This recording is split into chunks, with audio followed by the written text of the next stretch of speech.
Hey guys, welcome back. It is your favorite Gimple the Limp, and I'm back with a little more painting for you all. Decided I'm going to spend a few minutes this evening doing a little more painting on my Blood Bowl team here. I actually just got done doing the Whiskey Charlie show a little while ago with Mo, Kev, and we had a couple of special guests on, Fabrizio and Tony from Thin Red Line Games.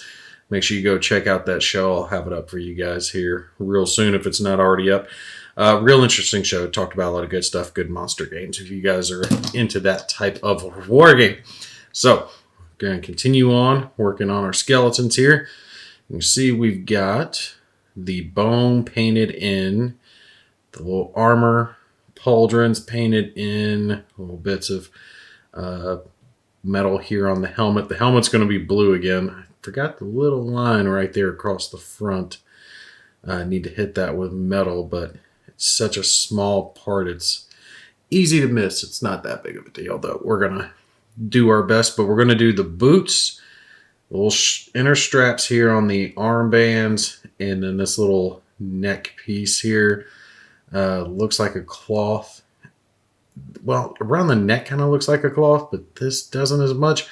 But for ease and simplicity's sake, because you're not really going to be able to tell on the board, I'm just going to do all this in a single color. And we're going to do that with the brown here.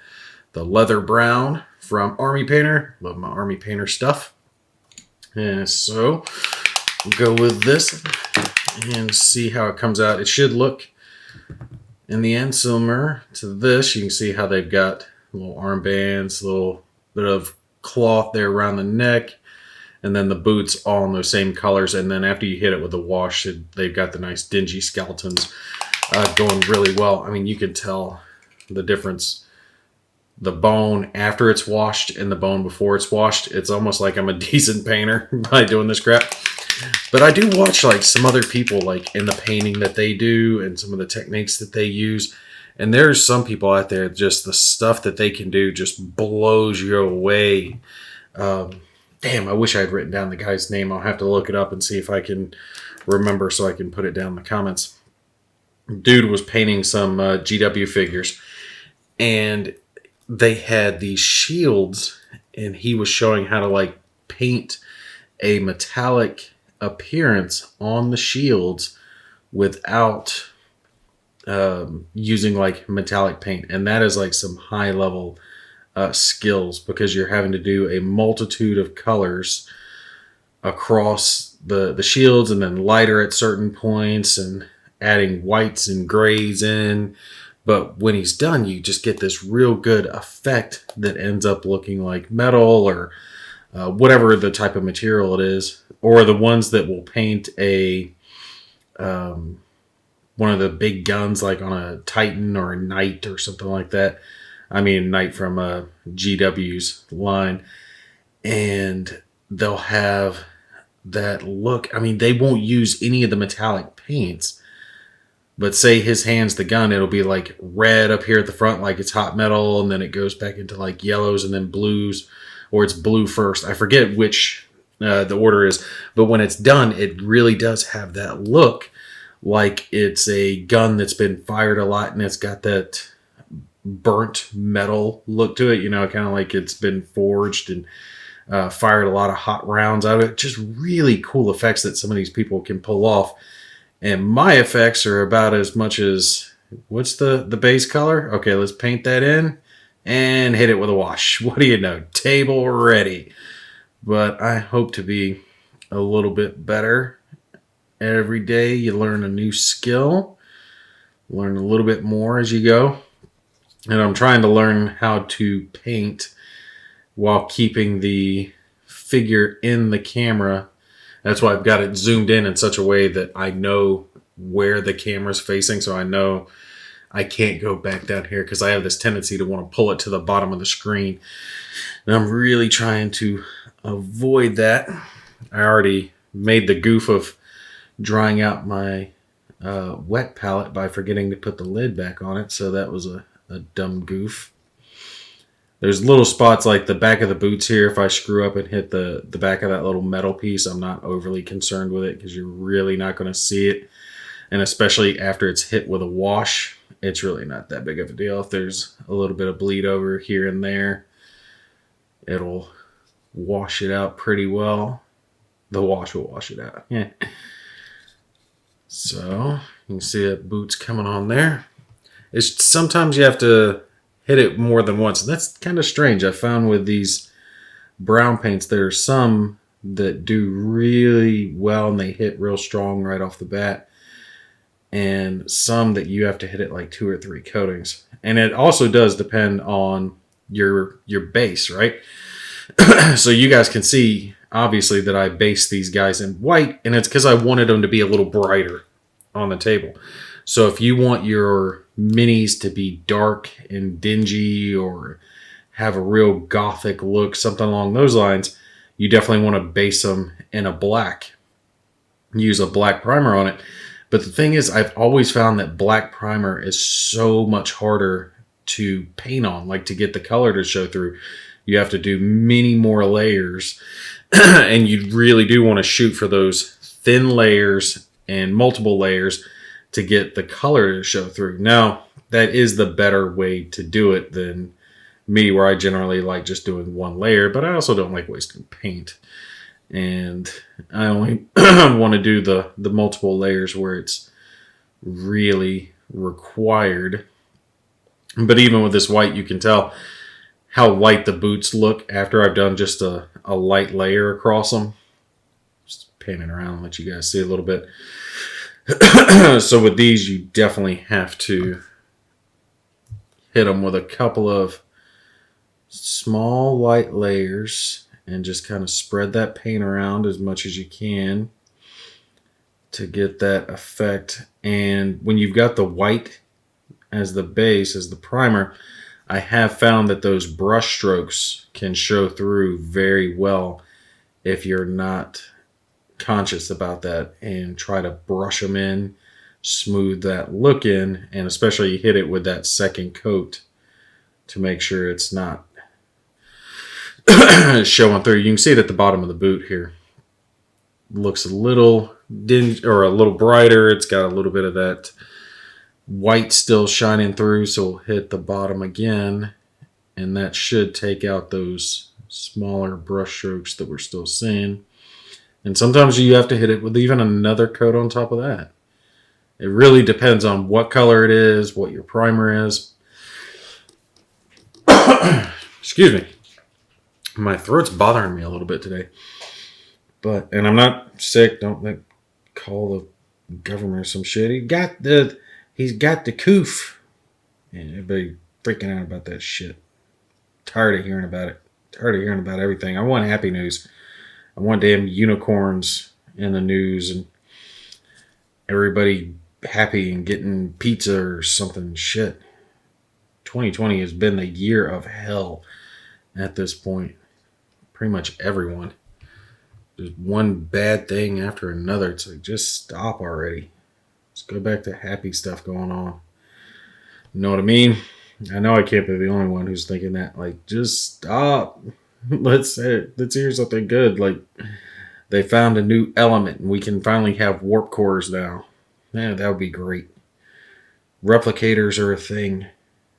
You know, I can't be the only one who's ever thought that before. Like, what would you do if you actually could, make or have like a real replicator, have access to it? And anything that you could possibly want, just go up to a machine on your wall and ask for it. Man, I would have the largest war game collection. I would have all the miniatures. I would have every expansion, all just the cool nerd stuff. It would just be replicated like hell. I burn out a warp core doing that shit, I'll tell you that right now. Man, that would be awesome. Oh, and I'm going to say this, and I know some people are going to get mad, and that's fine, because everybody's allowed to have their own opinion. But, and my brother disagrees with me on this too, like hardcore, but we're going to say it. Y'all wait, this is, drum roll please, this is very dramatic. But Star Trek Voyager is the best Star Trek. There, I said it. I put it out there. I know some of you guys are going to be like, nope, reject his nerd card, take it away. How could he be so blasphemous? I don't know. I just like the premise. And okay, I get it. There's some stupid episodes, right? There are. And I would probably still say Picard is my favorite captain just because it's friggin' Picard. You can't beat Picard.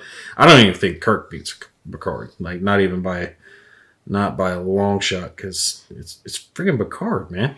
Fought the Borg, right? But Voyager, I just like the premise of having one ship, one mission, one goal, get home. They're trapped on the opposite side of the galaxy. They're not prepared. They're trying to get by on the skin of their teeth and find their way home. Now, they started it a little better than they finished it. I mean, they finished good. I like the last episode, Endgame, or whatever it's called. I like the overall premise, but they had some dumb stuff going on, like episodes where they're dating holodeck characters. It's like, really? No. They should have stuck a little harder with the premise of a ship that needs supplies. They're stuck out in the middle of nowhere. They don't have a ship dock. They have to learn how to fabricate things on their own because some stuff can't be replicated. You know, how to get more fuel, or the whole nine, right?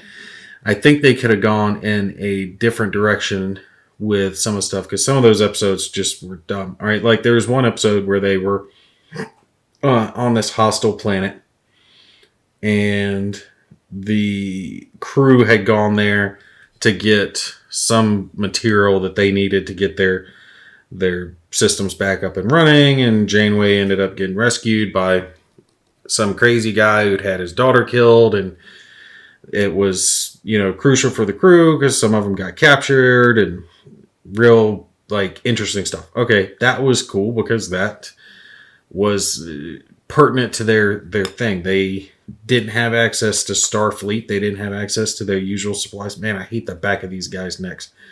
Real hard to get. And it would have been better if they had more stuff like that going on than some of the dumb crap that they pulled. All the stupid holodeck missions and Captain Proton. Like, no, that's just dumb. They're not going to be running a holodeck because they didn't push the whole thing, right? Of being stuck in space with no fuel and no resources near as much as they should have. They really should have done more of that. I think I got a decent job on the brown there.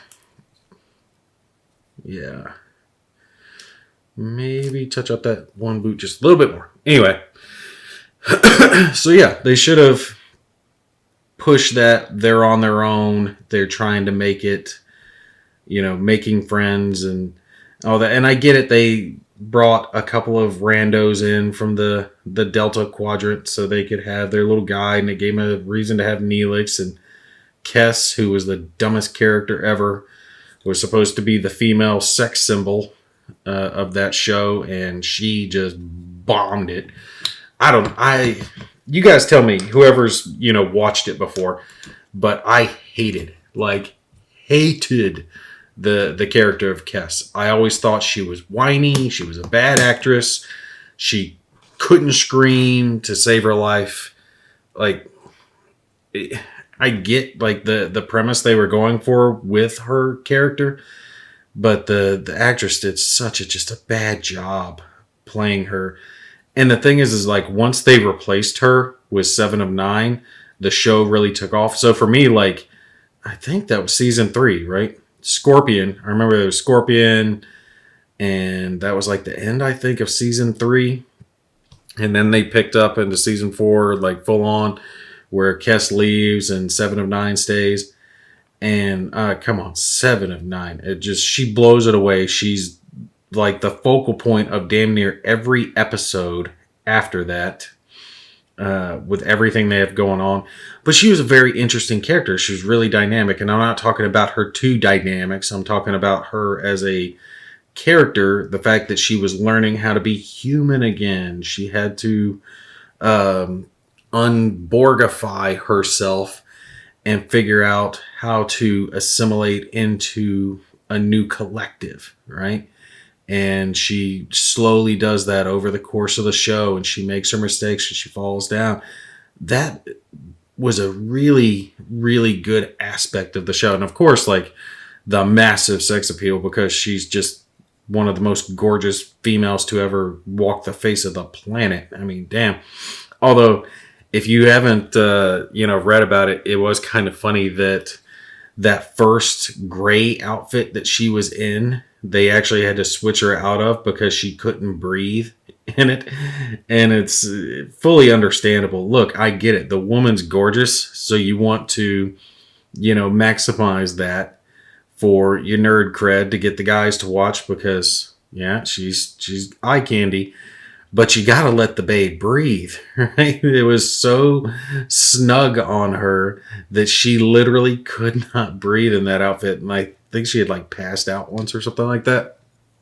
So they ended up switching to some other outfits that weren't so damn tight around the neck. I think she actually had the same problem with the Borg outfit too, because it was so snug. So I'm sure she wasn't upset to not have to put all that makeup on again. But yeah, her character was really awesome, really dynamic, a lot of different things happening with it. And she wasn't a damn Mary Sue. It wasn't that she was perfect at everything that she tried to do. She failed a lot, but she hated to fail. Like, she wanted to be perfect right off the bat. And she had to learn how to learn, really, if you think about it. She previously just had all the information just given to her by the collective. And now she couldn't do that. She actually had to take the time to figure things out on herself and make her own mistakes and become human. It was really one of the best aspects of the show. And then they continued on with their push home with her helping out, trying to help them get transwarp core coils and figure out faster modes of transportation and slipstream space. And I mean, stuff that kind of broke canon a little bit, but, I'll forgive them for it. I mean, they came up with some really, really dumb stuff in that show. And don't get me wrong, I like The Next Generation, but it seemed like with Voyager being filmed a little bit later, it had just a little bit more, and not much, but just a little bit more filming technology available, so their stuff looked a little better. Like, I couldn't believe what the original Borg ships looked like in Star Trek The Next Generation when I went back and watched some of those old episodes. When they first got into the Borg cube, it looked like a joke. Like, the set was so bright and almost boisterous with colors, and I mean, it was the same principle, but it did not have that dark, foreboding atmosphere that the Borg cubes did in Voyager. They did pretty well. They matched it pretty well to the movies that happened. Which that's the best Star Trek movie, by the way. First Contact. That one, really awesome, because Picard says his most famous line, in my opinion, about the line must be drawn here, no farther. Best line in Star Trek, and shit, damn near any movie. And of course, it was by Picard. And you guys actually tell me if you've watched the new Star Trek Picard, because I refuse. I just flat out refuse. Not after the atrocity that was Discovery. I watched some of the reviews on Discovery, and I just refuse to watch woke Trek and all the other bullcrap that they tried to pull. And it turns out that the only reason they had come up with the whole Kelvin timeline in the first place had to do with copyright and other BS, because Paramount owned something and CBS owned a different time period, and they wanted to sell merchandise, which is why they basically retconned everything. And look, I get it. You want to make a profit, but don't tear apart the history. You could have gone forward. And the thing is, it doesn't matter. Like, if you're going forward in time, you can't tear apart the canon, the history that we've grown up with and come to know and love. by going forward. Anything is there. You can do whatever because nothing already exists. But by doing this crap of, oh, we're gonna go backwards. We're gonna redo it all. Why? Because old men are bad, and we need to have more of this, that, and the other in the show. So we're going to just tear it all apart. Nah. Like, okay, well, how'd that work out for you? Oh, wait, it didn't, because Star Trek Discovery bombed. Star Trek Picard bombed. It's like, what the hell are you thinking? I mean, not to get sidetracked here, but it's very similar to what they did to Star Trek, or not Star Trek, Star Wars. The names are so damn similar. But think about it, right? Star Wars was huge, licensed to print money. And they had brought it back, and they had everyone. They had Harrison Ford, they had my brain fart, and I can't remember the damn woman's name. I apologize. Shit, it's on the tip of my tongue. Christy or Chris. Mark Hamill, and it's going to drive me crazy. I'm going to have to look up that lady's name. I am so mad I cannot remember it. You guys forgive me. That's my bad memory coming into play. But all three of those actors still alive, still willing to be in the movie and reprise their original roles. Right? Carrie Fisher. Got it. Took me a minute. So they have all of them ready to film in the newest Star Wars movie, and there is not one scene, not one, with all three of them in it together. The three main characters of the original Star Wars films. I keep wanting to say Star Trek because I was talking about it. But the three main characters, there is not one scene that has all three of them in it. Not one. I mean, how do you film a new Star Trek and not have the three of them together? And then they friggin' kill off Han. So, he's gone. We will never have a scene. Not even a scene where they're like, hi, it's good to see you again.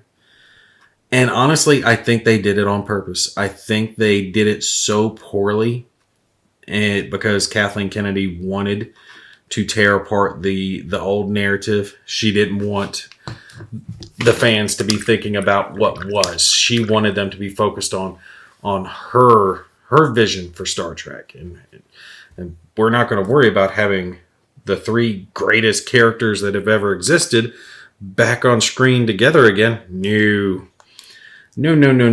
We're going to have Luke Skywalker toss his lightsaber away and try to kill innocent people and ruin everything because I'm a dumb woman.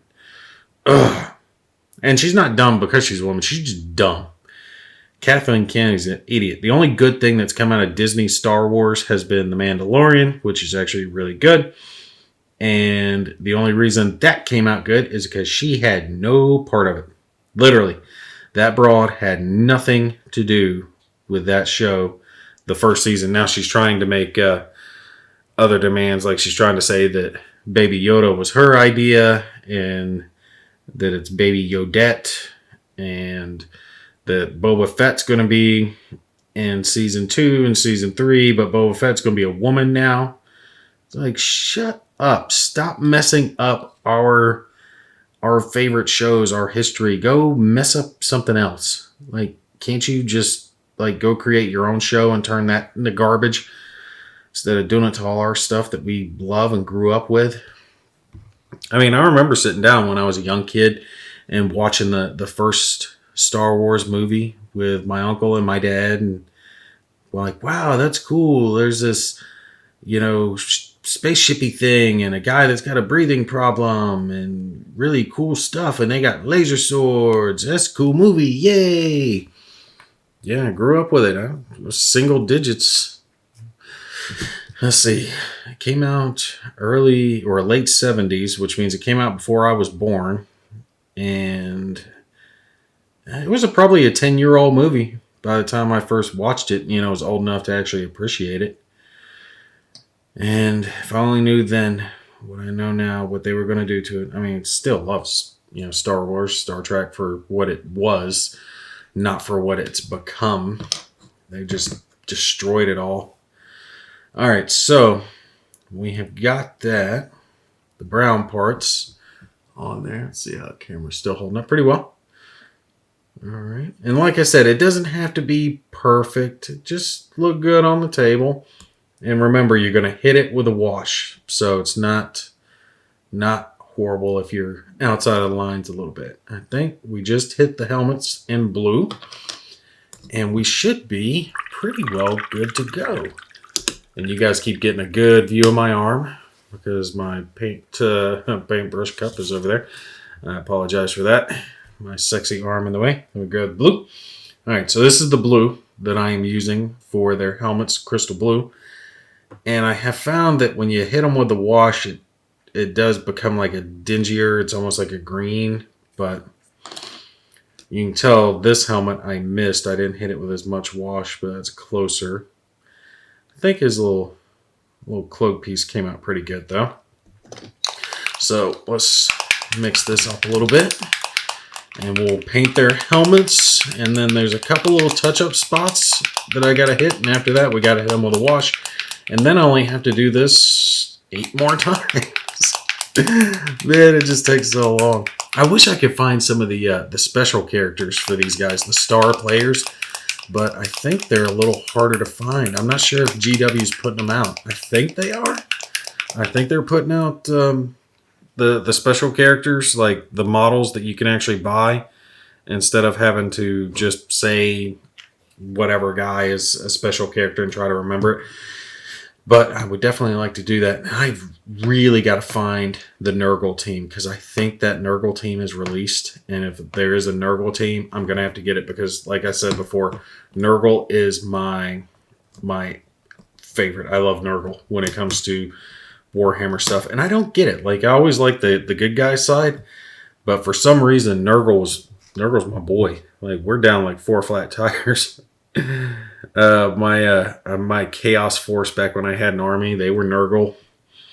I always had little Nurglings. Alright, I'm still on camera. Perfect. Let's paint this helmet. Make sure it's the right color. Yep, right color. Always have my little Nurgling demons. I gotta say, they really are doing well as far as doing box sets and getting people to kind of cross over into different things. My brother's, like I said before, really trying to get me to start a orc army, and it's because I have the Speed Freaks game, and he's pointing out, he's like, look, with those Speed Freaks and just the buggies and the motorcycles, he's like, you already have a good portion of an army. He's like, all you'd have to add is some like ground troops, some cannon fodder troops to actually have a decent army to field. And he's probably right, but I'm just not able to do that. Not right now. There's too much other stuff I got to do and not enough time. Not to mention the fact that there is a wargaming community in my area, but I am obviously not a part of it, and I'm already into X-Wing, and ooh, I nicked it. That's all right. We'll touch that up a little bit later. I'm already into X-Wing and wargaming and tabletop gaming, so there's just no way that I have the time for all the stuff, and plus all the time that you would need for Warhammer to really justify the investment. I mean, I might look into picking up just a few over time if I just want extra stuff to paint. That way, if I wanted to play with some friends, I would have something I could fill, but I'm not going to overly worry about getting involved in it. That's why I think that the games like Kill Team are so good, because you can get a small amount of figures and be able to play that game or multiple games. Like I was pointing out the fact that Blackstone Fortress is able to be used in Kill Team and Blackstone Fortress. That's an excellent move on their part. I really like that because it allows me to play a couple of different games with a single investment instead of having to reinvest all the time. Oh, and if you guys have played it, let me know what you think of the game, the Aeronautica Imperialis. Because those figures look really good. Those plane figures and bombers and everything. I really want to try that game out because it looks like, you know, a 40K X-Wing basically. But I haven't pulled the trigger yet on that one. I have so many other things taking my time and taking my hobby money that I need to be careful on where I put it. But that one's kind of calling to me. I might have to look into that one. I know, I'm kind of anal. I always wash my paintbrushes in between figures and in between using it too much just because I don't want to not wash it over or get too much paint onto the brush, have it get down into whatever the word is for the metal piece down here, basically the wick, and have it gum up the brush because that's really where you'll start to get that splitting and crosshairs and all that crap, and I try to avoid that.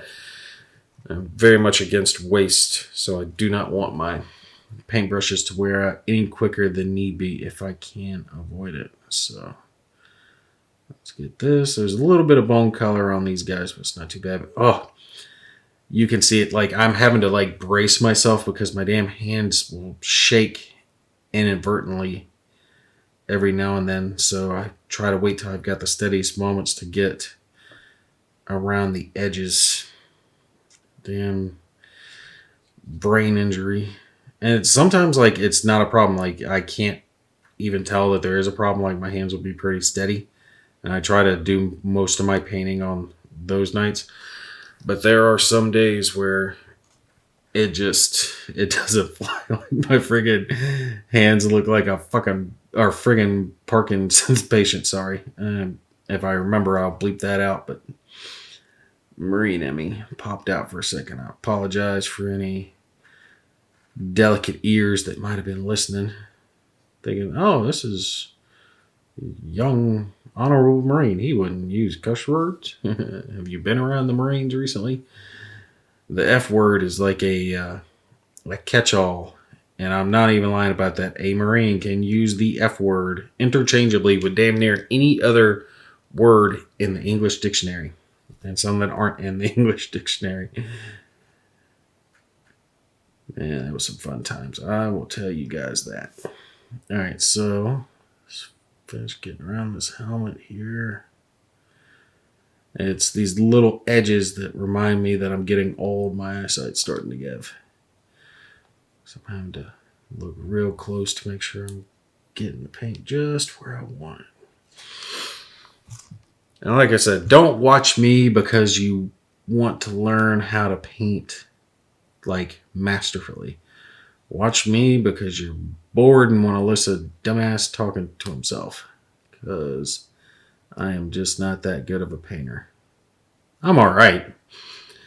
And the bad part is it's taken me years to get to this level of good. I mean, some of the stuff that I originally did just is so freaking bad. Actually, I'm going to grab a piece and show you guys real quick while I'm thinking about it. I've got one sitting here right next to me. Okay, so this stuff is stuff from when I very first got into trying to paint stuff. This is actually a monster from Shadows of Brimstone. And it didn't come out horrible, but this is definitely not good. It's no wash to it. It's just some solid colors and a little bit of crappy dry brushing. Eyes dotted in red. And then I've got this guy, a little demon. See if I can get it in camera there. And I mean, it's not horrible. It's not the worst thing I've ever seen, but it's definitely not some of my best work. I mean, the spots that I missed on this thing. I mean, woof. You can tell like there's just some flat out white spots where it didn't get painted. Man, and then you compare that to some of the stuff I'm doing today. I mean, I think the Mummy came out way better than that stuff. But that's my opinion. My opinion is Or no, opinions are like assholes. Everybody's got one, right? All right, I want to touch up these helmets just a little bit, letting them dry for a sec so I can make sure they're solid. Because this blue does tend to streak just a little bit.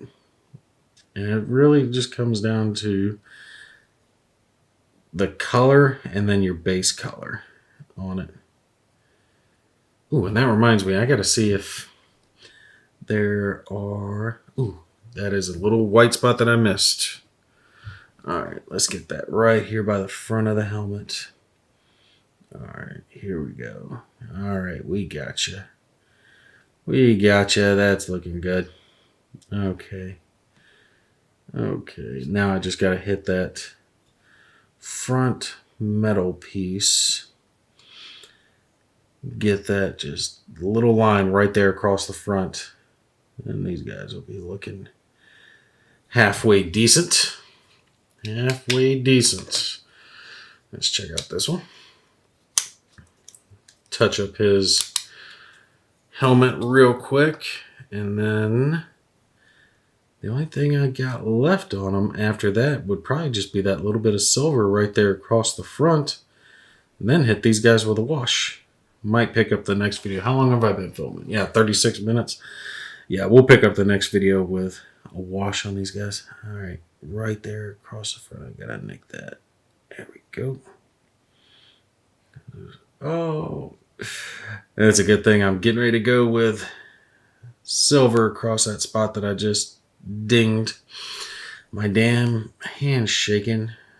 That's why I hate the small, minute details. I like things like large shields that are hard to mess up because it's one big piece, but you can make it look good.